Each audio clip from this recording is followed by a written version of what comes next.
Fa maro ihany koa ireo olana izay sedrainy ny mpampianatra Frama amin'izao fotoana izao nandritra ny fivoriam-be izay notanterahiny ny fikambanana anefa ivondronan'izy ireo no nafantarana fa iroso amin'ny fitokonana izy ireo manomboka amin'ny alatsinainy ho avy izao araka izao tatitra hoentina amintsika izao.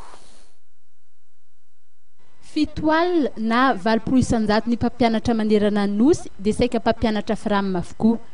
Misedra olana maro anefa izy ireo ka ho fanamafisana ny fitakiny dia iroso amin'ny fitokonana izy ireo manomboka amin'ny alatsinainy ho avy izao raha ny fantatra nandritra ny fivorian'ny anefa na ny Association nationale des enseignants fonctionnaires et Frama en activité ny maraina teo teny Mahamasina. Zahay zany mahatsapa fa misahirana ny mpampianatra Frama amin'izao.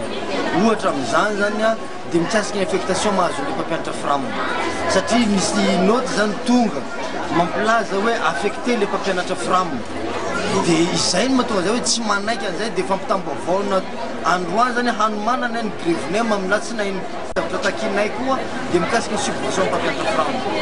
Manaiky zahay efa misy mifanadiova au niveau ny ministère de l'éducation mihitsy au niveau ny fanabeazana mihitsy mikasika subvention mpampianatra Frama fa tsy normal hoe misy zavatra risoriso ao manaiky azany zay mpampianatra Frama fa kosa zany tsy tokony atao tara amin'izao fety zao le izy zay fandaminana dia zay mpampianatra Frama ny victime zay nitakinay hoe avoainy subvention mpampianatra Frama mba hanaovanay fety de fara nitakinay dia mikasika ny vacation fonctionnaire zao efa ela nazy vacation zay mpampianatra Frama mandraka ty zao mbola tsy nazy vacation dia maninona ary zay atao zanaka ny kialava tahaka izany izay zany mahatonga zay mpampianatra Frama migrevy manomboka amin'ny alatsinainy.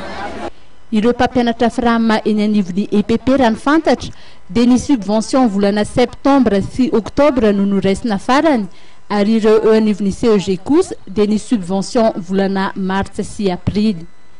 Ho fanehoan'izy ireo ny fitakiana samihafa dia anatanteraka sitinina eny amin'ny direnina Analakely ireo mpampianatra Frama.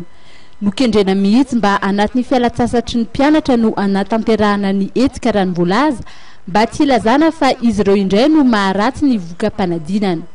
Raha tsy mivaly ny fangatahan'izy ireo dia hiamafy kosa ny etika fitakiana ataon'izy ireo amin'ny fidirana raha ny fantatra.